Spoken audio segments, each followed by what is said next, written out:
Hi everyone, I am Neha Singh and I welcome you all in my YouTube channel Math Concepts and Practice. This is the part 2 of chapter number 4 Basic Geometrical Ideas. Last part में हमने geometry के basic terms के बारे में बात की थी, जिसमें हमने पॉइंट्स डिस्कस किया था, लाइन सेगमेंट की बात की थी, लाइंस की बात की थी, रे और इंटरसेक्टिंग लाइंस की भी बात की थी, साथ में पैरेलल लाइंस की भी बात की थी, राइट। सो आज के इस वीडियो में हम एक्सरसाइज 4.1 का क्वेश्चन 1, 2 एंड 3 सॉल्व करेंगे। So let's start. Question number 1, use the figure to name.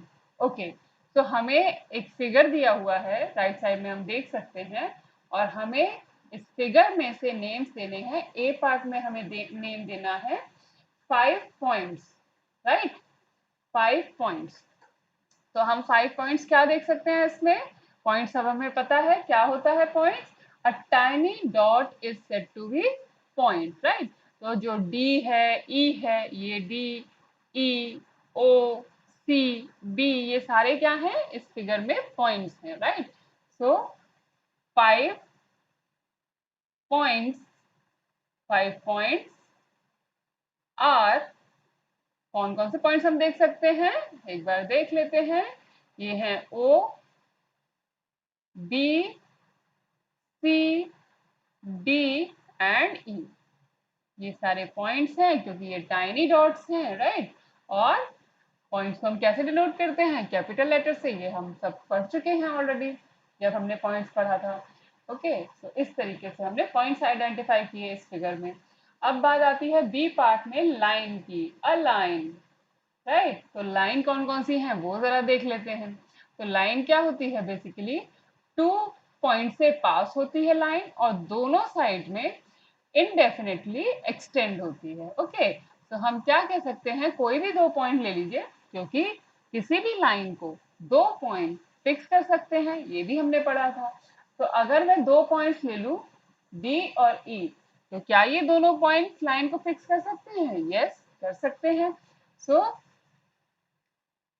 Some lines are, okay, जो पॉसिबिलिटीज हैं लाइन्स की वो कौन कौन सी हैं? सम लाइन्स आर, कुछ के नाम लिख लेते हैं। तो मैंने लिखा डी ई फर्स्ट, ओके। तो डी ई लिखा, और डी ई को लाइन कैसे बनाते हैं, क्या सिंबल हम यूज करते हैं? इसके ऊपर एक बार लगाते हैं और दोनों साइड एरो भी लगाते हैं। इस सिंबल का मतलब होता है कि डी ई एक लाइन है, यानी कि डी और ई, डी ई के कोई एंड पॉइंट्स नहीं है, वो इनडेफिनेटली एक्सटेंड हो रही है दोनों डायरेक्शंस में।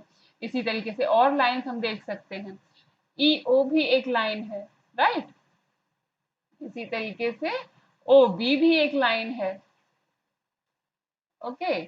और हम कह सकते हैं, और हम कह सकते हैं कि ये जो है ई बी, ई बी भी एक लाइन है, राइट। तो ये सारी हमें क्या मिल गई हैं? ये लाइंस मिल गई हैं। तो इस तरीके से और भी पॉसिबिलिटीज इसमें हो सकती हैं, तो हम लगा देंगे इनके अलावा ETC, right. So next C part 4 rays. Answer, rays क्या हो जाएंगी अब? रेज वो होती हैं जिनका एक स्टार्टिंग पॉइंट होता है और एंड पॉइंट नहीं होता है, राइट। तो एक डायरेक्शन में वो एंडलेसली मूव करती है, जो रे होती है, ओके। तो इस तरीके से हम क्या कहते हैं कि अगर हम कह दें कोई रे ई से स्टार्ट हो रही है लेकिन डी में आगे कहाँ तक जा रही है, डी के बाद, वो हमें नहीं पता, इनफाइनाइट तक जा रही है, ओके। तो उसका एंड पॉइंट नहीं है, इसलिए क्या हो जाएगा? सम पॉसिबल रेज आर, हमने एक तो कह दिया ईडी भी एक रे है। अब रे का सिंबल क्या होता था कि क्योंकि ये डी की डायरेक्शन में इंडेफिनेटली आगे जा रही है, तो हम ई से तो इसको स्टार्ट करेंगे, ई पे एरो नहीं लगाएंगे, डी पे एरो लगाएंगे, क्योंकि डी के बाद ये आगे इंफिनिटी तक जा रही है, ओके। तो ये रे का सिंबल होता है कि उसमें एक स्टार्टिंग पॉइंट हमें मिलता है। इसी तरीके से और रेस देख सकते हैं। एक रे ओ से स्टार्ट हो रही है, राइट, और ई पे आगे इंडेफिनेटली एक्सटेंड हो रही है। इसी तरीके से हम कह सकते हैं OC भी एक रे है, राइट, OB भी एक रे है, और ETC, इसके अलावा भी आप ढूंढ सकते हैं इसमें कौन कौन सी रेज मिलती हैं। तो रेज किस तरीके से हम फाइंड करते हैं कि जब हमें एक स्टार्टिंग पॉइंट मिल जाए और दूसरे पॉइंट से वो जो रे है वो इनडेफिनेटली एक्सटेंड होती है इंफिनिटी की तरफ, राइट। तो इस तरीके से हम सी पार्ट सॉल्व करेंगे। डी पार्ट आंसर, अब इसमें हमसे पूछा गया है 5 लाइन सेगमेंट। ओके, तो लाइन सेगमेंट क्या होता है? लाइन सेगमेंट क्या अब स्टार्टिंग पॉइंट भी होता है और एंड पॉइंट भी होता है। सपोज 2 पॉइंट्स है हमारे पास और इनका जो शॉर्टेस्ट ज्वाइन होता है इसको अगर हम कह दें ए और इसको बी, तो ये एक लाइन सेगमेंट बन जाता है जिसका स्टार्टिंग पॉइंट भी है और एंड पॉइंट भी है। तो जरा देख लेते हैं हमारे गिवन फिगर में कौन कौन से लाइन सेगमेंट्स हैं। तो line segment, some line segments are, some line segments are, तो एक तो DE हो जाएगा, राइट। तो ऐसा लाइन सेगमेंट है जो डी पे स्टार्ट हो रहा है, ई पे खत्म हो रहा है, और इसका सिंबल क्या है? इसके ऊपर सिंपल एक बार लगा देते हैं। एरो नहीं आएगा क्योंकि एरो ना आने का मतलब ये है कि ये इसका स्टार्टिंग पॉइंट है डी और ई इसका एंड पॉइंट है, राइट। इसी तरीके से हम और लाइन सेगमेंट ढूंढ सकते हैं। ईओ भी एक लाइन सेगमेंट है, ओके, साथ में ओबी भी एक लाइन सेगमेंट है, ओसी भी एक लाइन सेगमेंट है, राइट, ईबी भी एक लाइन सेगमेंट है, और एंड सो ऑन एक्सेट्रा। इस तरीके से हम इस फिगर में और लाइन सेगमेंट्स ढूंढ सकते हैं। तो बेसिक कॉन्सेप्ट क्या है कि अगर हमें पता है कि पॉइंट क्या होता है तो हम बता सकते हैं फिगर में कौन कौन से पॉइंट्स हैं। लाइन क्या होती है? पॉइंट्स तो हो गया जी ये टाइनी डॉट, लाइन हो गई इस तरीके से जो कि दोनों डायरेक्शन में कहां तक जा रही है? इंफिनिटी तक जा रही है, ये हो गई लाइन। अब तीसरी चीज हमसे पूछी थी रेज, तो रे में क्या होता है? एक स्टार्टिंग पॉइंट तो होता है लेकिन एंड पॉइंट नहीं होता है, ये हो गई रे। अगर ये हमें कॉन्सेप्ट क्लियर है तो हम बड़े इजीली किसी भी फिगर को देख के बता सकते हैं। ओके, और लाइन सेगमेंट क्या हो जाता है? जिसका स्टार्टिंग पॉइंट भी है और जिसका एंड पॉइंट भी है, राइट, लाइन सेगमेंट। बाकी हम इनको कैसे डिनोट करते हैं वो हम सीख ही चुके हैं कि लाइन के ऊपर हम इस तरीके का बार लगाते हैं जिसमें दोनों साइड एरो होते हैं, और रे में हम इस तरीके का बार लगाते हैं जिसमें एक साइड एरो होता है, और लाइन सेगमेंट में हम इस तरीके का बार लगाते हैं जिसमें कोई भी एरो नहीं होता है, right. So this was the question number 1. Now let's solve the question number 2. Name the line given in all possible 12 ways choosing only 2 letters at a time from the 4 given. Okay, so हमें यहाँ पे एक line given है जिसपे हमें 4 points दिए हुए हैं। हमें पॉसिबल 12 वेज में लाइंस को रिप्रेजेंट करना है। ओके, तो पॉसिबल वेज क्या होंगी? और वो सारी क्या होंगी? सेम लाइंस ही होंगी, बट उनके वेज डिफरेंट होंगे जिन पॉसिबल वेज में हम उनको लिख सकते हैं। तो हम कहेंगे ऑल पॉसिबल वेज आर कौन कौन सी हो जाएंगी? तो अभी क्योंकि हमारे पास 4 पॉइंट्स हैं, राइट, तो सबसे पहले हम एक पॉइंट के साथ सबके कॉम्बिनेशन बनाएंगे। जैसे अगर मैं ए ले लूं तो उसके साथ आएगा पहले बी, तो ए बी एक लाइन हो जाएगी। ए के साथ फिर सी आएगा, ए सी एक लाइन है, फिर डी आ जाएगा ए के साथ, ए डी एक लाइन बन जाएगी। ओके, तो अब ए के साथ तो सारे कॉम्बिनेशन बन चुके हैं, अब हम किसके साथ बनाएंगे? बी के साथ। ओके, तो बी के साथ क्या आएगा?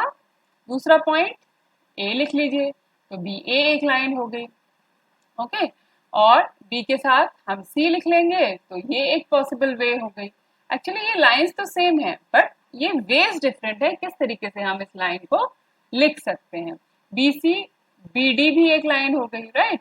इसी तरीके से सी के साथ क्या क्या आ जाएंगे? सी ए, सी बी, सी डी, ठीक है, ये भी कुछ वेज हैं जिनमें हम लाइन को लिख सकते हैं। दूसरा क्या है? D C, D B and D A. तो ये टोटल 12 वेज हो गई जिसमें हम लाइन को रिप्रेजेंट कर सकते हैं या लिख सकते हैं। Okay, so this was the question number 2. Now let's solve the question number 3. Question 3 is use the figure to name A. Answer line containing point E. तो हमसे केवल एक लाइन पूछी है, वैसे इसमें बहुत सारी पॉसिबिलिटीज हैं कि E कौन सी लाइंस में आता है। क्योंकि हमसे एक लाइन पूछी है तो हम लिख देते हैं कि line containing point E is. Okay, तो कौन सी लाइन कंटेन करती है E को? FE भी करती है, DE भी करती है, कोई भी लिख दीजिए। तो मैंने लिख दिया FE लिखा, 2 पॉइंट्स ने इस लाइन को फिक्स कर दिया जिसमें E भी होगा, और ऊपर क्या लगा दिया? ये लाइन का साइन, राइट। तो ये बार लगा देंगे जिसमें दोनों साइड एरो है, ये लाइन को रिप्रेजेंट करता है। ओके, तो FE एक ऐसी लाइन है जिसमें E होगा। Next part, line passing through A, ये भी वही उसी तरीके का पार्ट है। तो कौन सी लाइन है जो A से पास हो रही है? वैसे बहुत सारी पॉसिबल वेज हैं, क्योंकि हमसे एक पूछी है तो हम ये भी कह सकते हैं कि AE एक ऐसी लाइन है जो A से पास हो रही है। Line passing through A is AE, right? Now see part, line on which O lies. तो हम देख सकते हैं ये पॉइंट O है और हमें बताना है कि O किस पे लाई कर रहा है। तो हम क्लियरली देख सकते हैं कि O CO लाइन पे लाई करता है। तो हम लिख सकते हैं answer O lies on line CO, right. और ऊपर लगा देंगे ये बार जो कि लाइन को शो करता है, राइट। तो इसी तरीके से हम बी पार्ट सॉल्व कर लेंगे। 2 pairs of intersecting lines. Intersecting lines क्या होती हैं? जब दो लाइंस एक दूसरे को किसी एक पॉइंट पे कट करती हैं या मिलती हैं, उनको हम इंटरसेक्टिंग लाइंस कहते हैं, राइट। तो गिवन फिगर में हमारे लिए कौन कौन से पेयर्स मिल जाएंगे हमें इंटरसेक्टिंग लाइंस के?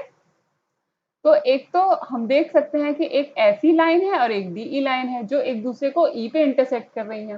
दूसरा हम कह सकते हैं कि AE और CO जो लाइन है B पे इंटरसेक्ट करती है, राइट। तो हम लिख लेते हैं 2 pairs of intersecting lines are, कौन कौन से पेयर हो गए? तो एक तो हमने बात की FE एंड DE। ओके, ये एक दूसरे को कौन से पॉइंट पे इंटरसेक्ट करती हैं? ये E पॉइंट पे इंटरसेक्ट कर रही हैं, वो उनका कॉमन पॉइंट है, राइट। और दूसरा पॉइंट हमें दूसरी इंटरसेक्टिंग लाइंस क्या मिल जाएंगी? AE and CO।